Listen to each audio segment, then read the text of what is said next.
El periodista José Hernández en su blog Sentido Común mencionaba en horas anteriores que el caso Oxy y el costo de la fanfarronada correísta va a tener enormes desafíos, porque ha habido, en vez de una diplomacia firme, inteligente, serena, lo que ha habido permanentemente son bravuconadas, desplantes, muchos alardes, desafíos. Todo esto con micrófono abierto y encuestador contratado. Pero al referirse al programa de debate, él quiere mencionar que el caso Oxy ha tenido las mismas connotaciones, características. Correa no firmó la caducidad del contrato con la Oxy. Eso lo hizo el ministro Iván Rodríguez, que también salió a la palestra en días anteriores. Él fue ministro de Energía del presidente Alfredo Palacio, y le hicieron también con alguna negociación o palanqueo, le persuadieron al doctor Palacio para que también salga a responsabilizarse de que esto que hicieron con la Oxy fue una operación de patriotismo puro que de veras le ha dejado al Ecuador en lo más alto de su dignidad y de su, no búsqueda, sino defensa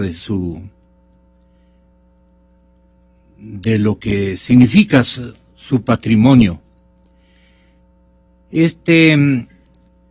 Pero el doctor Fernando Santos Alvite, que fue otro de nuestros invitados, mencionó que se cometió una seria irregularidad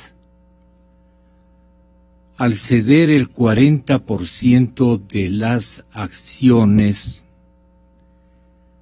a una filial de la empresa Encana, y que se lo hizo sin permiso del Estado. La Oxy seguramente cometió, dice, una seria irregularidad al ceder 40% de sus acciones a la empresa Encana, que es una filial, sin el permiso del Estado ecuatoriano.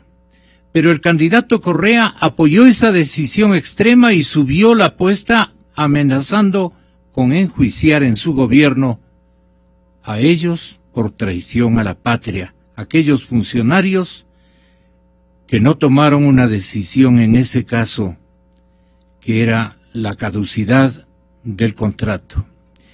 Estos entreveros que se han gestado, doctor Calero, y lo que vamos a escuchar a continuación respecto a esta decisión tomada precisamente en la época actual, anterior. El ministro de Industrias, el exministro de Energía Fernando Santos Alvite, que es un experto en materia petrolera, que es un abogado petrolero, apuntó que el fallo del CIADE indica que en el Ecuador debe pagar tanto la empresa petrolera Oxy como también la compañía Andes, por ser ella la propietaria del 40% de las acciones. Y cuando conocieron el resto de contertulios de esta situación que ya había sido mencionada, sin haberle dado la importancia que tiene en términos negativos, los demás se impresionaron. Así comenzó manifestando lo que trato yo de traer en primerísimo lugar a conocimiento de la ciudadanía. ¿Cómo es esto? ¿De qué estamos hablando? Los 1,000 y pico de millones que dicen ha sido un triunfo, un éxito de el gobierno del presidente Correa, reducir ese costo, que él mismo lo propició, y él sabía que lo propició por plata, no para él. Pero el país, con todo derecho o sin derecho, o es discutible el asunto, se ha beneficiado, según propias declaraciones de mis invitados de esta víspera, con más o menos 29,000 millones de dólares durante el periodo que le ha correspondido, utilizando todo el andamiaje, toda la infraestructura de Oxy, pues manejar el negocio que tenía la empresa norteamericana. Aquí está lo referido por él. Tenga la bondad, compañero. Los reglamentos del CIADE le dan a cualquiera de los litigantes 4 meses para preparar el escrito de nulidad, para analizar palabra por palabra, para sopesar los conceptos, para digerir el laudo y saber cómo atacarlo. ¿Sabe a los cuántos días presentó la Procuraduría el escrito de nulidad? A los 6 días, no a los 4 meses que le daba. O sea, apresuradamente. ¿Qué ha dicho entonces el tribunal que conoce el pedido de nulidad? Ha dicho, un momentito, la sanción está bien puesta. El Ecuador violó el derecho internacional y mantengo la sanción de los 2.300 millones. Pero, como Occidental solo era dueña del 60%, solo le corresponde al Occidental el 60% de la... ¿Y quién es dueño del 40%? Andes, la compañía china que es sucesora de Encana, que era la dueña del 40%. Entonces el derecho de Andes existe. Lo único que ha hecho el tribunal de nulidad es decir, en lugar de pagarle a una compañía, páguele a 2. ¿Dónde está la rebaja? ¿Dónde está el éxito del Ecuador? Pero se lo presenta de otra manera. Que se diga la verdad. Nos alegramos si el Ecuador tiene que pagar lo menos porque somos ecuatorianos. Pero que se diga la verdad. Exa FM. O sea, la parte que no entiende el pueblo ecuatoriano o que no quiere recordar, o que no han habido los mecanismos precisamente para que mantenga en su memoria el hecho de que también era parte de ese consorcio la compañía Encana, que terminó vendiendo el 40% de sus acciones a una compañía de nombre Andes, así lo bautizaron por acá los señores diplomáticos y grandes negociantes y arregladores de todo el sistema de explotación con los cuales ellos se han introducido en América Latina desde hace un montón de tiempo. Comprando gobiernos, no estoy refiriendo nada más que digo en términos globales y generales. Entonces, doctor Calero, usted que es un experto petrolero y maneja bien nuestras leyes, maneja eficientemente bien sus leyes. Pero además de eso, usted es un patriota comprobado, no es un analista con una inclinación un poco norteamericana ni cosa por el estilo. Usted es un hombre libre, y así lo conocemos, y por eso le pedimos que tenga la bondad de hacerle un recuento a la ciudadanía ecuatoriana. Esta historia desconocida, porque dicen, peleamos contra semejante organización empresarial norteamericana y sin embargo, dice el presidente Correa, hemos salido avantes. Es un triunfo del Ecuador y sale por allí otro ministro, otra vocería gubernamental y alaba, digamos, cuando nosotros oportunamente le dimos nombres inclusive para que configure un colectivo de abogados ecuatorianos de probada, valía, honestidad, conocimiento, y no se nos hizo caso. Siguió en silencio el señor procurador. Al comienzo, de repente se prendía y se apagaba José María Borja, su antecesor, que también dicen que tuvo algunas circunstancias que nos ofreció relatarlas esta mañana, y que le vamos a pedir muy amablemente que tenga la bondad de recordarnos esa parte de la historia. Repítanos la historia, doctor Calero, desde su lectura, y si tienen alguna cosa que incorporar los otros contertulios a los cuales Con respeto estoy saludando a Esteban Santos, un catedrático de UDLA, un estudioso de estas materias, al doctor Calero, que acabo de saludarle y darle la palabra, y a usted, señor economista Jorge Pareja Cucalón. Cuando quieran ustedes intervenir, más bien, escojo ese camino, primero por algunos desconocimientos, segundo porque se necesita una gran experiencia y un conocimiento jurídico internacional incluso, para poder opinar. Pero se puede preguntar, ustedes están libres de poder crear una tertulia más dinámica, si cabe el término, para no estar esperando turnos. Si alguien quiere hacer un aporte esclarecedor o un contrapunto interesante, no solo interesante, sino interesante para el público, quiero decir, lo hacemos ese mismo instante. Así es que, muy buenos días, y tiene la palabra doctor Calero. Bien, gracias por la invitación, un gusto verle a los tiempos, Gonzalo. Un saludo cordial a los oyentes y un gusto compartir con el economista Pareja y el doctor Santos. Antes de olvidarme, a propósito de uno de los aspectos que señalaba el doctor Fernando Santos, no sé si eran parientes, que señalaba el doctor Fernando Santos en cuanto a que la Procuraduría rápidamente utilizó el mecanismo de solicitar la anulación, que en vez de esperar 4 meses lo hizo en 6 días. Si eso es criticable, a pesar de que está dentro del plazo,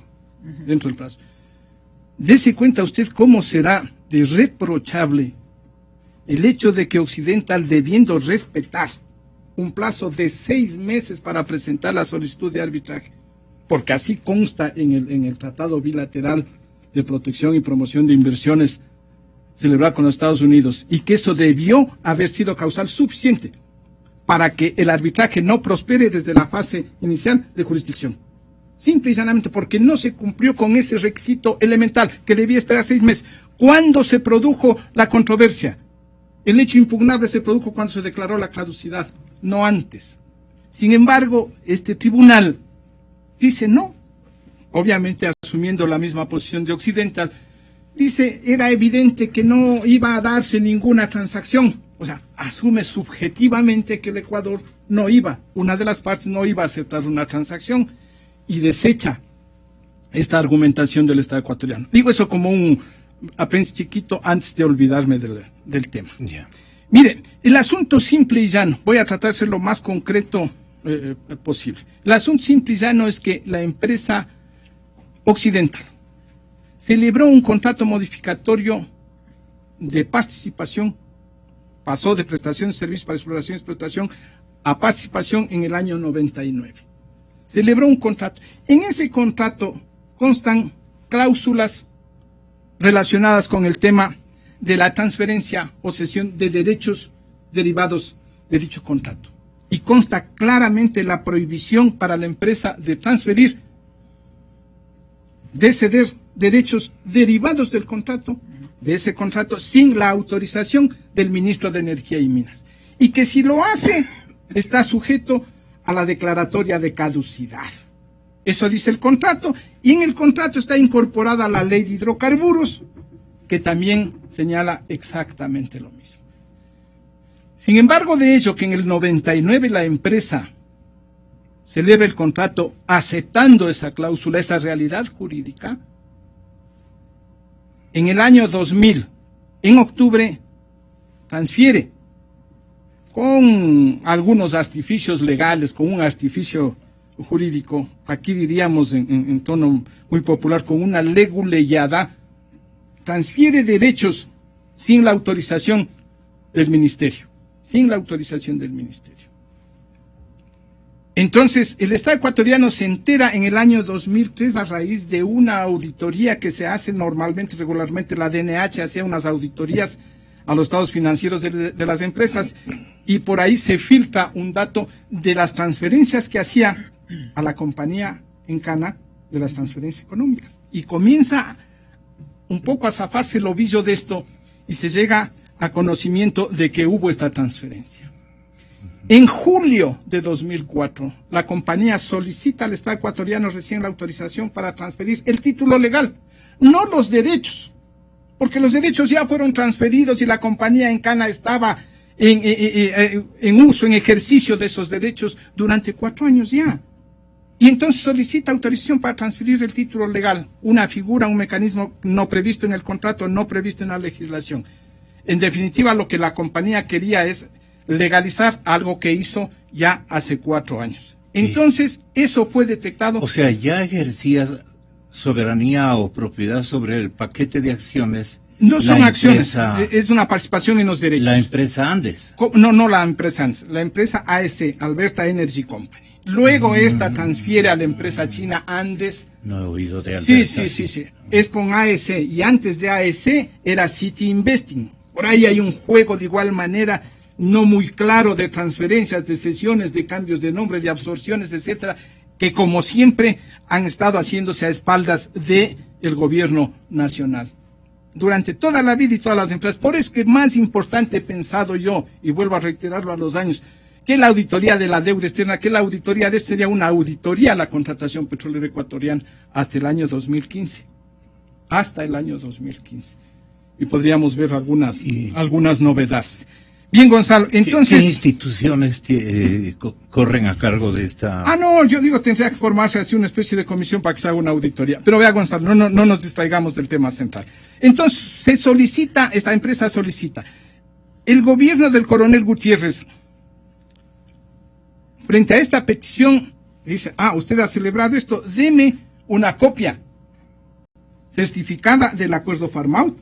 Y como debió haber celebrado un acuerdo de operación conjunta, un JOA, Joint Operating Agreement, dicen en inglés, usted, para continuar siendo, porque era la operadora, para continuar siendo esto, debe haber celebrado este contrato, este convenio, y deme también una copia.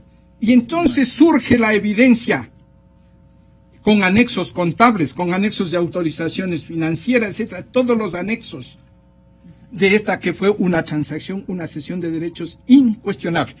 Entonces, comienza un trámite independientemente del pedido del procurador, porque el trámite era el previsto en la ley de hidrocarburos y en el contrato, y que no tenía absolutamente nada que ver el procurador del Estado. Y si me está escuchando el doctor Borja, qué bueno.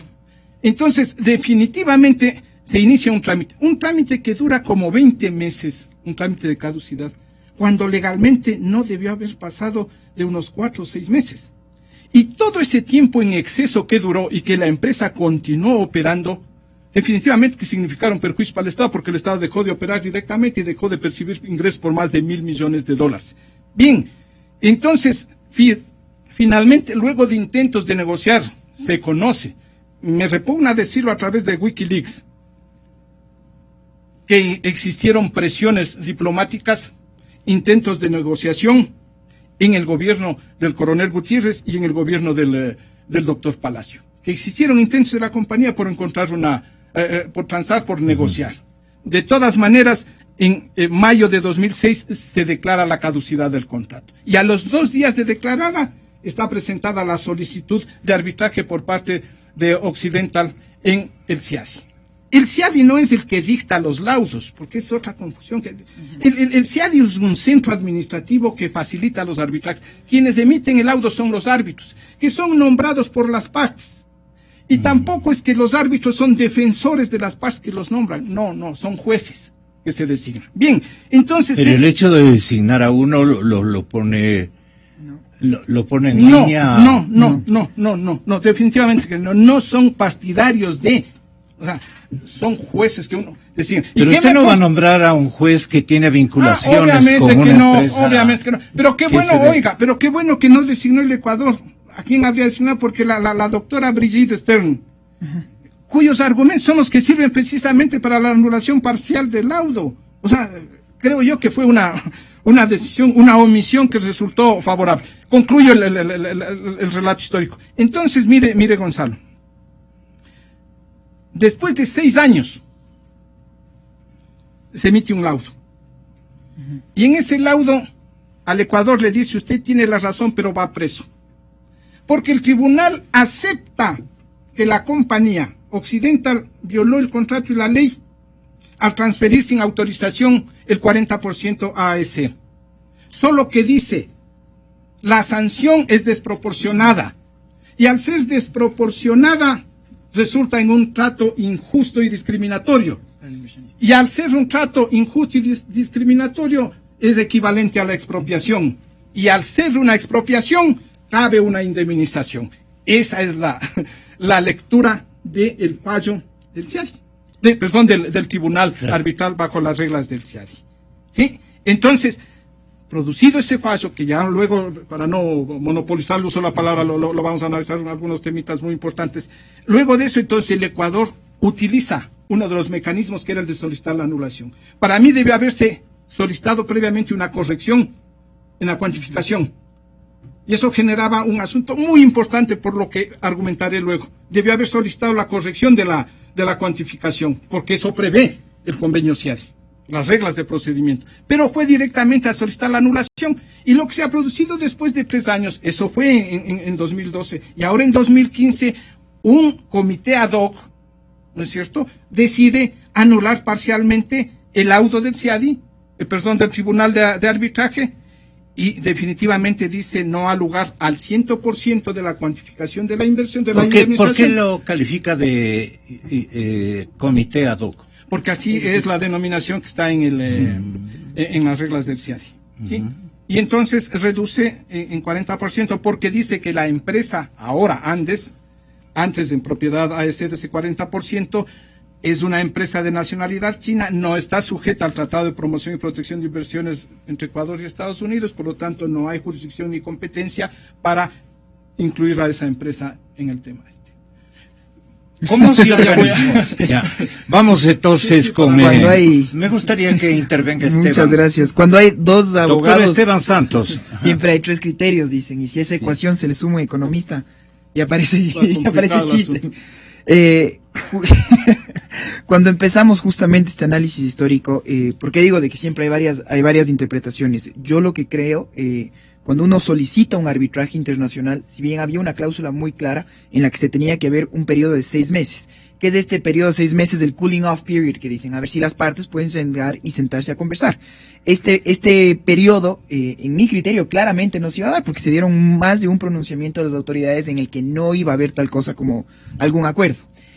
Discutirlo para no tener esa discusión que el inversionista hubiera esperado un par de meses más a que termine de cumplir formalmente a partir de la declaratoria, probablemente. Sin embargo, insisto, este argumento de yo tengo un contrato y la cláusula es de solución de controversias, no de inicio de arbitraje. ¿Y por qué es importante solución de controversias? Porque yo siempre tengo una primera fase que es una negociación. Entonces, yo puedo solicitar inclusive una negociación intraproceso. Ya iniciado el proceso, bueno, si usted tiene en verdad este ánimo de querer sentarse a conversar, hagámoslo, y si no, no perdemos el tiempo porque seguimos en el arbitraje. Entonces, esto fue lo primero que se dio. Lo segundo, y esto sí yo creo que fue un error histórico que afortunadamente, como bien acaba de decirlo, fue una suerte el que finalmente haya sido la profesora Bridget Stern la que haya sido nombrada. Yo puedo dar fe de la idoneidad de esta profesora, y fue mi profesora en el posgrado en Ginebra, y para mí es un error garrafal que el Estado no haya querido nombrar un árbitro, y lo peor fue siempre el argumento de la soberanía, que escuchaba y comparto mucho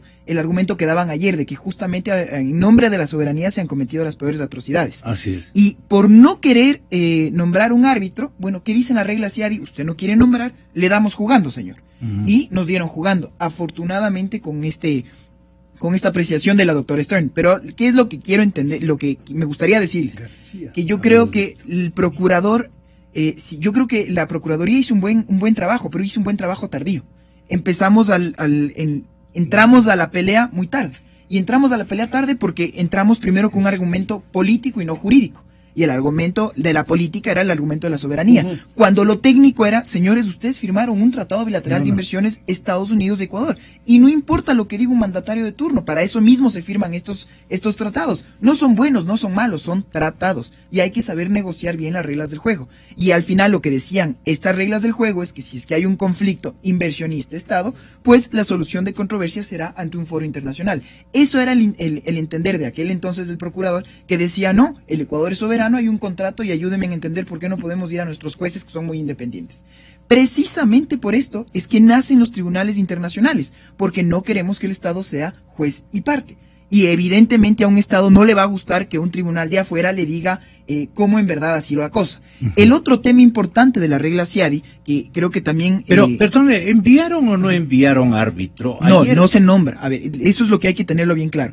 La regla CIADI, lo que dice un tribunal arbitral, está conformado de 3 personas. Las partes nombran su propio árbitro y entre los dos, institucionalmente, se nombra el presidente.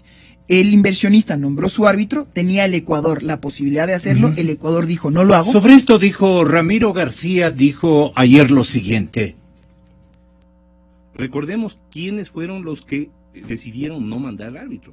Porque, ojo, el señor procurador, el doctor Diego García, está vinculado en este tema mucho antes de ser procurador. En abril del 2006 él fue nombrado secretario jurídico de la Presidencia de la República del doctor Palacio, es decir, lo que ahora es el doctor Alexis Mera. Punto 1.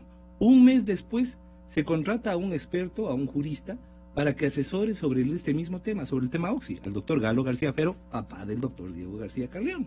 En diciembre 14, el presidente electo, Rafael Correa, responde negativamente al procurador de entonces, que me parece que era el doctor José María Borja, ¿verdad?, respecto al pedido de nombrar un árbitro para encarar la demanda planteada por la petrolera occidental Oxy, ya como presidente electo, todavía no en funciones, porque recién se posesionaba en enero, pero en diciembre 14, el presidente electo, quien además, ojo, mucho antes, en enero 17, como candidato, solicitó que se enjuicie por traición a la patria a aquellos funcionarios públicos que no toman una decisión en cuanto... ¿A quién se refería? A todos los funcionarios, entre ellos el ministro de Energía, que no tomaban la decisión de decretar la caducidad del contrato con Occidental. Entonces, que no se nos vengan a desmontar. Punto 2, que no nos vengan a decir que esto es una victoria. No es que nos han rebajado el 40% del pago, es mentira. Lo que hicieron es dividir el pago y decir de 60% páguele a la Occidental, el 40% páguele a Andes. ¿Cuándo va a cobrar Andes? Cuando le dé la gana. Obviamente ahorita mantiene una relación contractual con el gobierno, seguramente estarán en conversaciones y esperarán, pero espérese un ratito, claro, llegará un nuevo gobierno. Oye, no cobres este momento, ayúdame aguántate un poco, espérate, pero el pasivo está, preséntenos un acuerdo, un convenio con Andes Petroleum, en donde Andes renuncie a ese 40% que le toca y que le ha establecido el CIADI. Ojo, eso es lo que eso esperaríamos, porque mientras no exista eso, doctor, ese pasivo se mantiene latente. Exa FM. ¿Esa lectura es acertada o es equivocada, doctor Santos, según usted? Hay que estar muy claros en algo. Insisto, esto es un tema que se lo tiene que tratar de forma técnica, no política. Las reglas técnicas de los tratados bilaterales de inversiones que firmó el Ecuador establecían un foro internacional en caso de solución de controversias. El argumento de que yo voy a enjuiciar a un funcionario porque no es patriota no tiene nada que ver con lo técnico. Y tanto es así que los procesos internacionales dicen, señores, ustedes suscribieron esto, vengan y este es el proceso que seguimos. No quieren venir, seguimos el proceso sin ustedes. Y por eso digo que el Ecuador se defendió bien tarde, porque empezó tarde. Y hay se acaba de formar pues una especie de élite dentro de la Procuraduría, que es el patrocinio internacional, y que yo creo que es una rama muy preparada dentro de la Procuraduría. Les tengo un inmenso respeto, pero creo que entraron tarde, insisto, y entraron siempre con una consigna, evidentemente, seguir los intereses del Estado, pero este hombre al que no se quería designar, ¿entraba a defender al Estado ecuatoriano? Es que eso es lo que, por favor, hay que estar claros. El que yo nombre un árbitro no quiere decir que es como en el fútbol, es mi árbitro, no es mi defensor, no es mi abogado, por Dios. Eso me explicaron a mí, pero quiero que le explique eso no tiene nada que ver. Yo me acuerdo mucho cuando abogados muy reconocidos aquí en el Ecuador, o Patrick Barrera o a Rodrigo Jón, me acuerdo que el Estado les decía, ustedes son vendepatrias. Por Dios, ¿qué quiere decir esto? Porque fallaron en contra de los intereses del Ecuador. Árbitro es imparcial. Árbitro tiene que resolver una controversia jurídica, y no quiere decir porque yo le nombré al señor A que el señor A tiene que darme la razón. Pero también han habido, por lo menos contra nuestro país, cualquier cantidad de árbitros vendidos. Mi querido Gonzalo, ese es el otro punto muy importante, porque yo veo las declaraciones políticas del primer mandatario cuando dice que esto es, otra vez, que jugamos en cancha ajena en Washington y con árbitro vendido. Y si vemos la historia de los laudos arbitrales, no es cierto que el Ecuador siempre ha perdido, y hemos ganado procesos muy importantes con abogados locales. Y de eso no se habla. Por último, ¿cuál es la parte? ¿Cuál es el punto más importante de su esclarecimiento o su punto de vista. Que lo que hay que entender, por qué le estorba tanto al Ecuador estos arbitrajes internacionales, porque históricamente, si yo tenía una sentencia internacional, tenía que pasar por lo que jurídicamente se llama un exequatur, que es el reconocimiento de las sentencias y laudos emitidos en extranjero. Y esto tiene que pasar por un control constitucional, y se quedaba ahí. Entonces, primero mi juez tenía que decir si está de acuerdo a mi derecho, y después veremos si lo acato. Pero ahí se podía pasar años, y ya en las cortes locales podía pasar cualquier cosa. En lo que pasa en la regla CIADIS es que quiere decir, del CIADI, perdón, es directamente ejecutable. Y la nulidad se da en el mismo centro, ante un tribunal ad hoc, como muy bien lo dijo el doctor Calero. Y lo que hay que entender, el que al ser directamente ejecutable, es que no pasa por este control constitucional, entra directamente al ordenamiento jurídico interno nacional. Y si es que el Ecuador no lo paga, porque evidentemente también vemos el discurso que ahora sí queremos llegar a un diálogo, ahora sí queremos llegar a un entendimiento, porque las reglas CIADIS establecen, son tan fuertes que vienen a través de la Convención de Washington, que en caso de no pago, se puede congelar cualquier bien que pueda tener no soberano, pues, del Estado en el extranjero. Veamos el caso de Argentina, lo que le pasó con el barco. Y eso es justamente el precedente. Entonces, ¿qué es lo que hizo el Ecuador? En vez de, yo creo que iba por la buena lid de prepararse, especializarse en temas internacionales, dijimos, ya no jugamos más esto. Cambiamos la Constitución y dejamos supuestamente de ceder soberanía a instancias de arbitraje internacional. Y eso no puede ser menos cierto, porque si vemos todos los nuevos contratos con China, todos tienen una cláusula internacional, y eso justo también lo conversábamos en el interlude, que tienen cláusulas internacionales que nos llevan igual a foros en Londres, en París o inclusive en Shanghai, ante reglas UNCITRAL. Entonces seguimos haciéndolo, solo que quedamos un discurso que esto no es beneficioso para el país. Eso no es verdad. Y lo último, y con esto también termino para no acaparar también el micrófono, este famoso tema del 60-40 versus el 40%. Sí. Hay que ser muy claros también en esto. No es cierto que se le ha dado a Andes el derecho de que vaya y usted cobre este 40% suyo. Andes es una empresa de capital chino que no es suscriptora del convenio CIADI y que por lo tanto no puede presentar ningún tipo de reclamo ante esta entidad.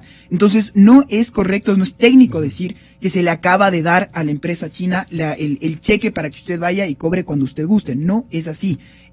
Andes, y entonces, ¿en qué quedan sus acciones, la propiedad de sus acciones? Andes tiene... ¿Hasta dónde le permiten reclamar, digamos? Creo que eso es la parte importante entender. Entonces, ¿qué pasa con Andes y el Estado ecuatoriano? Exacto. Pues justamente son las reglas que se firmaron con el Estado ecuatoriano. ¿Hay cláusulas de solución de controversias entre inversionistas chinos y el Ecuador? Sí, pero no son derivadas al Centro Internacional Arreglo de Diferencias en el CIADI, o no son emitidas tampoco a los jueces nacionales. Entonces hay que estar muy claros en esto. Si bien el Estado ecuatoriano cambió la Constitución, ya hay un criterio muy claro, que el Ecuador sí celebra contratos que tengan una cláusula arbitral. Y lo tenemos que hacer porque nuestros nuevos prestamistas, los nuevos inversionistas que nosotros queramos tener, jamás van a aceptar una visión en la cual yo voy a invertir en el Ecuador, pero en caso de conflicto nos vamos a sus propios jueces. No, señor. ¿Cuál? Tenemos que irnos a un juez neutral, internacional, cualquier foro neutral. Y el Ecuador ha aceptado, insisto, Londres, París y Shanghai. Esa es la realidad. Si Andes tiene un conflicto con el Estado ecuatoriano, pues él tiene que aceptar, la compañía tiene que iniciar su propio mecanismo de solución de controversias, que, insisto, no tiene nada que ver con el fallo que se acaba de dar en el CIADI. Permítame que su intervención la haga en su intervención le ubique, le haga anteceder a la opinión que sobre la resolución del CIADI manifestó en una rueda de prensa especial el señor procurador Diego García. Esto es lo que dijo. De los pedidos de anulación que los países hacen dentro del sistema de arbitraje internacional de inversiones, solamente alrededor de un 7% de ellos obtienen una decisión de anulación. Es decir, las decisiones de anulación de los comités de anulación CIADI son realmente excepcionales. Por eso podemos decir que la decisión que se ha tomado ahora es, en esta parte, una decisión favorable a la tesis del Ecuador y una decisión sin precedentes en cuanto a la cuantificación del impacto en que se reduce la indemnización. Esta reducción hecha por $700 millones por parte del Comité de Anulación es una decisión sin precedentes. En cuanto a los valores que están relacionados con el reclamo, como recordará el país, Occidental originalmente planteó su reclamo en la cantidad de $3.370 millones de dólares. Ese valor fue reducido ya en el año 2012 a 1.769 millones de dólares y ahora es reducido en un 40% de su cuantificación, terminando en una decisión que dispone una indemnización de 1.061 millones de dólares. Estamos hablando de una reducción entre la cuantía del reclamo y el resultado final de aproximadamente el 68% y en una reducción entre el laudo original y la decisión final del 40% de su valor. Exa FM. El señor procurador aparece como un machazo. Dice que 2.300 había que pagar. Luego dice que se logró reducir a 1.769. Y va diciéndole, y le va a usted hipnotizando, y le va diciendo, eso es lo que conseguí yo. Miren ustedes, esa fue una obra fantástica de nosotros. Logramos ir reduciendo y luego quedan en 1.000 y pico. Pero ya le caen 300 millones de intereses.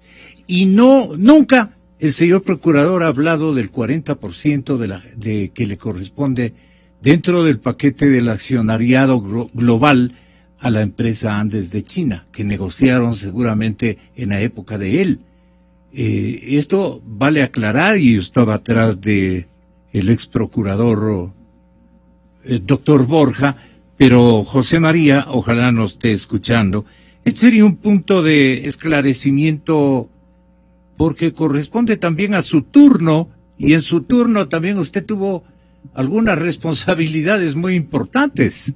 Entonces sí vale la pena, José María, con el afecto de siempre, a ver si enciende el teléfono, el único que tenemos. Sí, no lo puedo decir al aire. Tenga la bondad, Jorge Pareja Cucalón. ¿El señor procurador es el milagroso de la jornada? ¿O siendo justos, objetivos, técnicamente y diplomáticamente y jurídicamente fundamentalmente, justos? ¿Usted qué conclusión sacaría de todo esto? Gonzalo, buenos días, a los contertulios también, saludos a los oyentes. Mire, Gonzalo, primero aclarar un par de puntos. Para mí, he escuchado con mucha atención la exposición del doctor Calero y el doctor Santos, y para decir la verdad he aprendido mucho también, porque yo no soy abogado.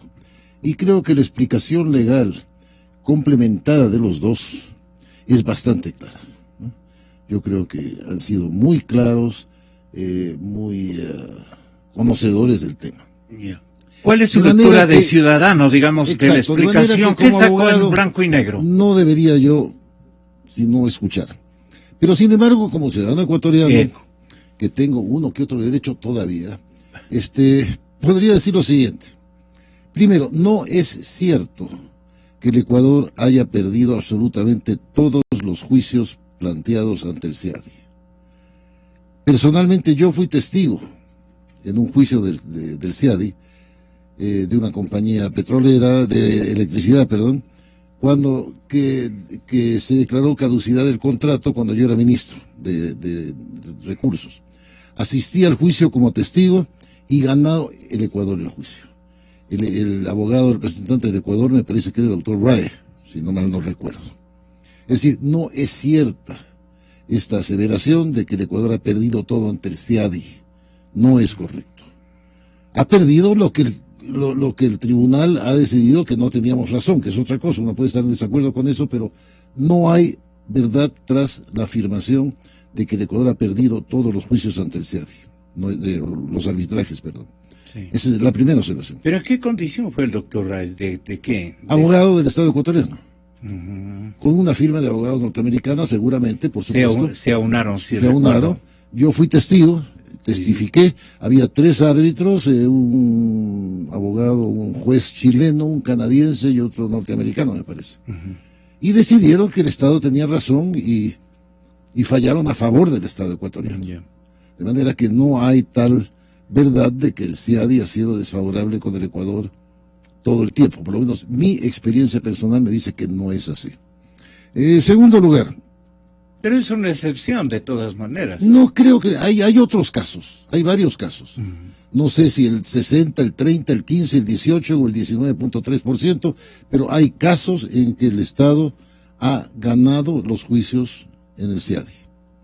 No es el único el que yo le cito, sino que ha habido otros más. El problema, Gonzalo, es que el peor enemigo de la razón es la retórica. La retórica destroza a la razón. Entonces, el cobijarse bajo el paraguas de la soberanía, del orgullo nacional, del patriotismo, del valor de la historia... Esa es la fanfarronada correísta que alude el periodista José Hernández. Porque así comenzó. Miren, lo primero que hay en estos temas internacionales... Así comenzó el discurso del señor presidente antes del problema. ¿Se acuerdan ustedes en campaña electoral? La retórica es enemiga de la razón. Siempre lo ha sido. Entonces también estudiemos un poco la cosa, pensar. A mí me surgen una serie de dudas, no legales porque no soy abogado. ¿Por qué el arbitraje del CIADI fue favorable a Occidental, habiendo Occidental firmado bajo libertad total un contrato en el que reconocía que la venta de su participación tenía que ser aprobada por el Estado? Entonces de allí me surgen a mí varias inquietudes. Uno, hubo varios casos anteriores en que empresas vendieron parte de su participación y previo a ello solicitaron la autorización respectiva del ministerio responsable por el tema. Yo como ministro firmé, me parece que una de ellas, pero una vez cumplida todas los pasos necesarios. A mí me llama mucho la atención que una compañía grande como Occidental, que debe tener un departamento legal pues de considerable tamaño, que tiene experiencia internacional muy amplia en varias partes del mundo, que inclusive haya sido pues probablemente auxiliado por abogados nacionales que constaban en su planilla, no hayan podido decirle a quienes tomaron la decisión de la operativa de la venta: señores, cuidado que hay un contrato. Me parece a mí que aquí tenemos dos abogados, la responsabilidad básica de un abogado es decirle al operador: cuidado, no haga usted esto porque va en contra de la ley. O lo dijeron y no les importó, en cuyo caso, ¿por qué? ¿Será, me pregunto yo, y es estrictamente especulativo, que Occidental quería irse del país? ¿Realmente quería salir del país? Y encontró que esta fórmula, no muy convencional o convencional, hubiera sido la mejor para salir con plata del país. ¿Por qué? Vaya Dios a saber, eso es una especulación nada más. Es decir, el acto de la Occidental de romper un contrato en contra de todos los preceptos legales del Ecuador fue o un acto involuntario por ignorancia o torpeza de los ejecutivos, o fue un acto premeditado para llegar a un cierto fin. No sé, lo menciono como especulación nada más. Otra cosa más, Pero entonces hubo un simulacro verbal. Es posible, no sé, estoy especulando, Gonzalo. Claro. Otra cosa que me gustaría mencionar desde un punto de vista histórico, en el siglo 300 antes de Cristo, me parece, 280 por ahí, había un rey griego que se llamaba Pirros. Y el rey Pirros ganó una serie de batallas contra los romanos que iniciaban su gran imperio, y ganó tantas batallas con tanto éxito que terminó perdiendo la guerra, ¿no? Y por eso se llama una victoria pírrica, porque entonces me da mucho temor que todas estas victorias retóricas de soberanía nacional, exacto, amparados en la sagrada bandera patria que nos cobija a todos, etcétera, terminen siendo victorias del rey Pirros. Recordemos que tenemos varios arbitrajes pendientes. Tenemos arbitrajes de Perenco, de Murphy, de Burlington, ¿no?, que están pendientes, no creo si es en París, en La Haya, en algún lado, pero no en el CIADI. Y estos casos no se defienden cantando el himno nacional, sino con abogados de primera línea, con abogados conocedores del tema. Es la única manera, de manera que cantar victoria, porque hemos pagado menos de lo que teníamos que pagar, que ya nos han explicado los abogados por qué es menos, difícilmente me parece una victoria, ¿no? Entonces sí caben abogados en un tribunal como el CIADI. Es un tribunal el CIADI. Desde luego que sí. Claro, pero no. ¿Qué es no, entonces? El CIADI presta las facilidades del Banco Mundial en Presta Washington. la oficina, secretaria, café, el servicio higiénico, el agua potable. Sí, parece de broma esto. Sitio para fumar, no, porque no se puede fumar en ese edificio. Entonces, lo que hace el CIADI es facilitar el nombramiento de 3 árbitros. Pero uno por cada nos parte y decían otro. que no estar en el CIADI es un pecado mortal impresionante. No que queda estar- como una basura. El convenio CIADI, que es otra cosa. El convenio es otra cosa. Exacto. Y el convenio CIADI inclusive Siga. puede decir que uno puede tener un arbitraje lejos de las instalaciones del CIADI. Si no le gusta ese baño o la cafetería, entonces puede impactar las reglas procedimentales como tal y nos vemos en cualquier lado del mundo. Eso es lo importante, ser signatario de la Convención de Washington. A través de la Convención de Washington es que nace justamente el CIADI. Y lo que hay que entender, hay 2 temas, y estos ya son temas muy técnicos, pero es arbitraje en materia de inversiones y arbitrajes comerciales. ¿Qué es lo que entendían? ¿Qué es lo que querían los inversionistas versus los estados? Los estados quieren atraer inversión, los inversionistas dicen, sí, pero ¿cómo usted me garantiza que no me va a quitar mi inversión? Entonces vamos a firmar un tratado en el cual, en caso de controversias, nos vamos donde un tercero neutral y, sobre todo, que Pero usted entonces- como estado no va a poder sí tener es ese un control. árbitro. Es que quiero estar muy claro. El Nos CIADI vemos en un tercero neutral. en un lugar. El CIADI. No, a ver, pero un tercero neutral, ¿qué quiere decir esto? Tercero neutral, el CIADI como tal es de la organización, no es el que falla. Son tribunales que se forman para cada caso. Yo puedo tener una resolución de controversias en París, por ejemplo, en la Cámara de Comercio Internacional de París, o en la Cámara de Comercio de Quito. En Latinoamérica hay muchos centros importantes de solución de controversias. Lima es uno de esos, Chile es otro de esos, pero no quiere decir que la Cámara de Comercio de Lima o de Santiago es el que está juzgando. No, es el tribunal que se formó para ese efecto. Pero usted le nombra a Jorge, perdón por el ejemplo, yo le nombro a Luis, al doctor Calero, como mi Yo nombro que usted sea mi árbitro. árbitro. Ya. No, No. su árbitro. Un juez. No, está mal. Como un juez. Eso. A ver. Y usted Sugiere y que usted sea. nombra Tal a vez Jorge sea Pareja este como problema juez. la dicotomía, entender que por qué se le dice juez y no se le dice árbitro. Hay que entender muy claro, el arbitraje nace fruto de los métodos alternativos de solución de controversias. Entonces, todo ecuatoriano, todo ciudadano del mundo siempre hemos tenido un acceso a la justicia, vamos donde un juez. Y nacen los métodos alternativos. Esto quiere decir una potestad subrogada del Estado que dice usted también puede juzgar, pero el único que puede ejecutar finalmente es el juez. Entonces, ¿qué es lo que pasaba siempre? Yo puedo tener una sentencia internacional. Si yo soy un Estado en el que finalmente yo sienta que no hay esta división de poderes, pues se queda en el control constitucional y al final nunca llega a cobrar nada el inversionista. Sí. Esto es lo que cambia y por eso es que ahora... Pero perdone, la gente que debe estar oyendo debe recordar las palabras del gobierno, no quiero decir del presidente, del gobierno, que decía que porque somos soberanos, Ya. que porque tenemos dignidad, Ok. aquí si tenemos Soberanos dignidad, y no dignidad vamos firmamos. a acudir a un arbitraje donde ya se sabe la decisión que van a tomar Gonzalo, con soberanía en y favor de una arbitraje. compañía Ya, norteamericana, con esa ¿no es misma cierto? soberanía firmamos los tratados bilaterales de inversiones. Que ahora dicen, Exactamente. no, es que esto fue la larga y oscura noche neoliberal. Ah, bueno, pero hemos firmado o no hemos firmado igual cláusulas de solución de controversias internacionales con nuestros nuevos prestamistas chinos. Sí, esa es la verdad. Y no está mal. Lo que se quieren es cómo ponemos reglas claras para todos, porque si yo tengo un conflicto con un inversionista chino, ¿cuánto sabe usted pues de derecho chino? ¿O cuánto sabe el inversionista chino de legislación ecuatoriana? Entonces tengamos reglas neutrales, justamente foros para que los dos nos sintamos en igualdad de condiciones. Sí, pero Ay, nosotros Gonzalo. no hemos querido asistir ni siquiera a tomarnos un Pero café por eso con digo, el otro para nos oírle por lo menos. nos defendimos tarde. Empezó esta zona de A ver, patrocinio doctor Calero. internacional, Sí. lo hizo bien, pero lo hizo tarde. Y los argumentos que ganaron finalmente, porque tienen que seguir las órdenes del cliente, que en este caso es el Estado, fueron más hacia la política que hacia argumentos técnicos. Esto es lo último. ¿Qué tanto es cierto que los estados pierden? Veamos pues entonces el histórico, y no solo el Ecuador, habrán estados que se defiendan bien y otros no tan bien. Vean lo que pasa con Chile, lo que pasa con Colombia, lo que pasa con Perú.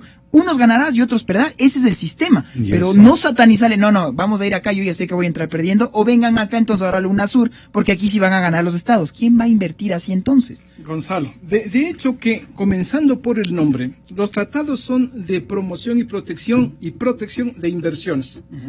Uno de los mecanismos para proteger esas inversiones son los mecanismos alternativos para la solución de controversias, llámese en este momento el sistema de arbitraje, mediación y arbitraje internacional. Así es. Para ello existen, por lo menos de las conocidas, dos reglas muy claras que se utilizan. La una del convenio CIADI, producto de una acción del Banco Mundial, ¿no es cierto?, que son las reglas CIADI. Se firmó un convenio para arbitraje, para solución de controversias derivadas de inversiones. Y la otra es la de Naciones Unidas a través de su Comisión para el Desarrollo de las reglas UNCITRAL, ¿sí?, con procedimientos diferentes, especialmente en la parte de la impugnación de los laudos. Sí, radicalmente diferente. Y eso es lo de fondo. Sí. Pero bien, entonces toda la mecánica, desde mi concepción, desde mi percepción, es la de la protección de las inversiones. ¿Quiénes invierten? Vamos a decir, para utilizar términos revolucionarios, los del norte. ¿Quiénes reciben las inversiones? Los del sur, los países en vías de desarrollo. Entonces existe una protección y una sobreprotección, y yo diría un sesgamiento hacia la protección de las inversiones. De tal manera que, inclusive, asumiendo que se trata de árbitros imparciales, pero que están asumiendo competencias muchísimo más allá de lo que normalmente podría concebirse, como esto de interpretar la constitucionalidad o no de una ley en un Estado nacional. ¿Y qué es lo que acaba de suceder en el laudo de Occidental? Porque dicen no existió proporcionalidad y se violó la Constitución. ¡Ah, caramba! El principio de proporcionalidad por encima y el principio de legalidad. Claro. De acuerdo. Y ahí viene la pregunta que hay que darle al ecuatoriano normal. Ya. ¿Y usted qué siente entonces cuando hay justicia? Cuando hoy estemos escuchando, y perdón, todos estos paneles que el Estado no paga y nos vamos a los contenciosos administrativos y ahí pasarán años y nadie tiene esa liquidez, versus el que alguien extranjero me diga, y porque no es que no son laudos disparados, hay una jurisprudencia internacional. Y lo que hay que entender entonces, y por eso yo digo, la pregunta al ciudadano normal, entonces, ¿usted qué siente? ¿Cómo se siente que hay más seguridad? No es una oficina de capsitos. No se trata, claro. no se prejuicie, el convenio es un convenio. O sea, mire Gonzalo, entonces yo concluyo mi idea. Entonces yo veo sesgamientos, como esto de comenzar a atribuirse potestades de declarar inconstitucionales las leyes. Y ya sucedió. Me parece que en el tema del IVA petrolero, cuando determina el tribunal, dice no debía esperar los 100 días o los 90 días para impugnar, porque es un periodo demasiado corto y eso coarta la libertad que tienen las empresas para proteger sus inversiones. Entonces, en función de eso, se llega a determinar que el Estado le dio un trato injusto e inequitativo. Entonces, esto de que está yéndose mucho más allá, y es evidente en varias partes este mismo, Esteban, y en eso no estoy de acuerdo contigo. Me agrada, ha sido una de las reuniones más provechosas. Yo he aprendido mucho, siempre aprendo en todos los foros, lo que diga Jorge, lo que diga tú, lo que diga Gonzalo, yo aprendo siempre estoy aprendiendo. Sí, pero vale discrepar así en términos cordiales, en términos amables. A veces me pongo un poco eufórico, ¿no es cierto? Pero esto de los 6 meses es otra interpretación, porque inclusive aquí ya es el asunto parapsicológico. Llegan a tiendas parapsicológicas, dicen no, porque simple y llanamente presumimos que no iban a llegar a ningún acuerdo. Y caramba, pero sí, y con otra violación contractual, Occidental estuvo utilizando mecanismos diplomáticos, utilizó a la embajada presionó a 2 expresidentes, presionó a ministros y a funcionarios públicos según los cables Wikileaks, presionó, lo hizo, y esa es otra causal para caducidad del contrato, claro. Y nunca se dijo eso, pero bueno, pero mire, entonces, yo digo, si estuvieron en tratativas, entonces la sana razón le dice a uno, perfecto, el gobierno, no podía transar, no podía negociar. la ley de hidrocarburos, bajo el principio de legalidad, que el funcionario público puede hacer únicamente lo que está permitido, la ley de hidrocarburos al ministro no le permitía otra que o declarar la caducidad o declarar que simple y llanamente Occidental no había cometido ninguna infracción. Porque si llegó a la conclusión de que transfirió derechos sin autorización, lo único que le cabía era la declaratoria de caducidad. Y recién luego de declarada la caducidad, y para precaver un eventual litigio, ahí cabía una transacción, ahí cabía una negociación. Es decir, continúen luego de declarada la caducidad lo que habían estado haciendo antes de la declaratoria. Por eso es que para mí no tiene piso en absoluto esta posición parapsicológica del tribunal de los de mayoría, de decir, no iban a llegar a ninguna conclusión, consecuentemente no respetamos los 6 meses. Para concluir, porque estas son oportunidades calvas. Mire, Gonzalo, y se sigue repitiendo. El asunto simple y llano es que el Ecuador sí consintió el arbitraje para el tema en el contrato de Occidental. Sí consintió. Lamentablemente, y siguen repitiendo lo mismo. Si alguien me demuestra lo contrario, le prometo, Gonzalo, que esta es la última vez que intervengo públicamente. Mire, el contrato. Se confunden dos cláusulas. Una cláusula es las formas de terminación del contrato, entre las que se incluye la caducidad, y la otra cláusula es la relativa a la impugnación, a la solución de controversias, a las controversias. Son dos cláusulas distintas. En las formas de terminación del contrato, la cláusula 21.4, que dice: la terminación de este contrato de participación por cualquier causa distinta a aquellas que producen caducidad podrá ser demandada por cualquiera de las partes con sujeción a los procedimientos convenidos en la cláusula 20ª, a falta de acuerdo entre ellas. Con honores pasa por caducidad, se acabó. Entonces, simple y llanamente lo que dice es que no se puede demandar la caducidad, ¿no es cierto?, ante un tribunal, ante un juez. O sea, solo el ministro de Energía es el juez competente. Pero yo puedo demandar la terminación de un contrato si digo como empresa, mire, yo ya cumplí el objeto del contrato. Y la contratante, la empresa pública, me dice, no, todavía falta esto. No. Entonces yo acudo ante un juez o ante un tribunal, o sea, uno de arbitraje, y digo, mire, declare la terminación de este contrato porque se cumplió el objeto del contrato, porque se cumplió el plazo. En este caso, ¿qué hubo? Entonces, en este caso, lo que se interpreta, mire, en este caso lo que hubo es que se declaró la caducidad del contrato, se cumplió con lo que dice la cláusula. ¿Quién declaró la caducidad? El ministro de Energía. Perfecto, hasta ahí, formas de terminación del contrato, con la restricción de que solo el ministro puede declarar la caducidad, no ningún juez, ningún árbitro, nadie, solo el ministro, cumplido. Ahora viene otra cláusula que se relaciona con las controversias. Entonces, si hay diferencias y controversias respecto de las decisiones que se adopten vinculadas a este contrato, la empresa tiene la opción, las partes tienen la opción y aplican las dos modalidades. Reclamos dependiendo del tipo de decisiones, si es de la DNH, si es de renta, etc. Y para ser específico, si es caducidad, las partes acordaron expresamente, Gonzalo, por favor, ir... ¿Acordaron qué? Acordaron ir al CIADI, al arbitraje. Usted ya les revisó. Aquí está.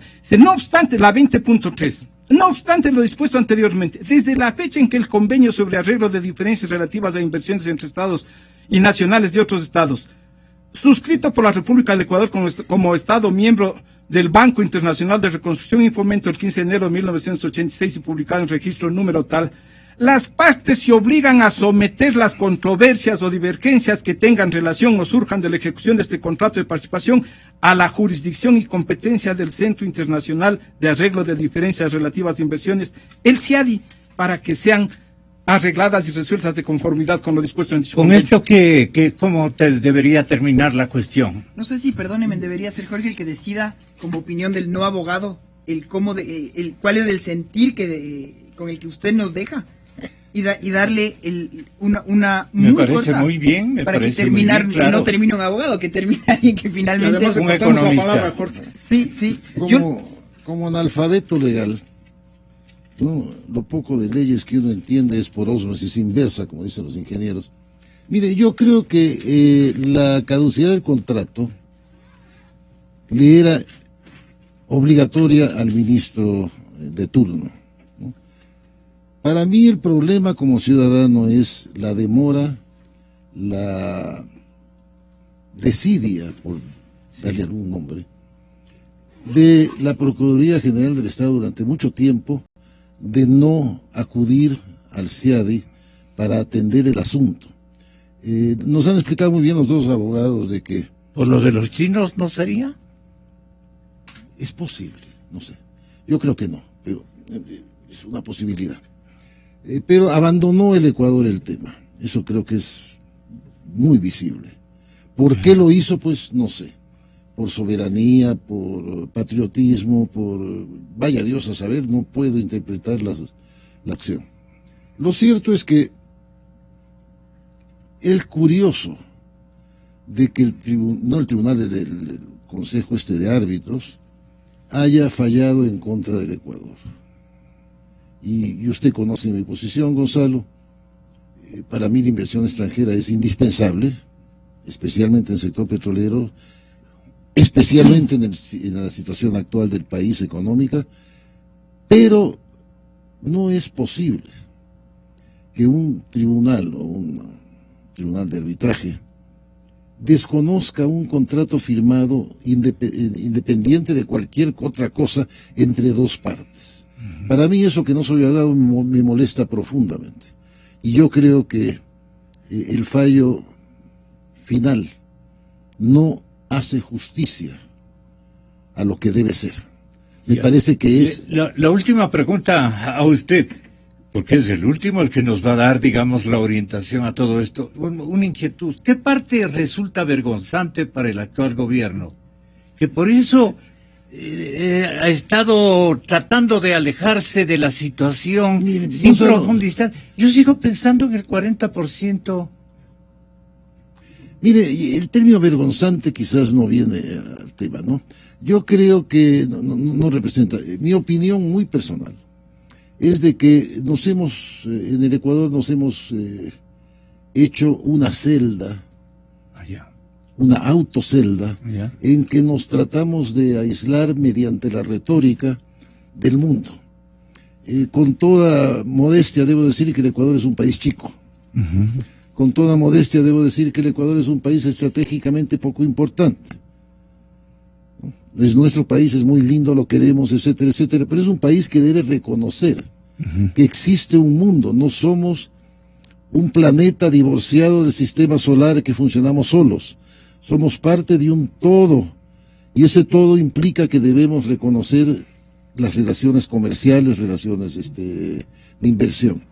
Para mí la lección aquí está de que toda inversionista, sea chino, sea japonés, sea norteamericano, sea ruso, sea vietnamita, no interesa de dónde, necesita seguridad jurídica, necesita mecanismos para resolver sus diferencias, y de otra manera, todas estas necesidades básicas para el inversionista no se reemplazan con cantar el himno nacional. La seguridad jurídica y la estabilidad de los contratos es básica, y la respetabilidad de los contratos también es básica, y eso se logra con trabajo, con esfuerzo, con imagen y con acciones diarias. ¿Cuánta bonanza hubo los últimos 8 años? ¿Cuánta bonanza? ¿Cuánta riqueza hubieron los últimos 8 años? Clarito está, Sebastián Oleas y Vicente Albornoz.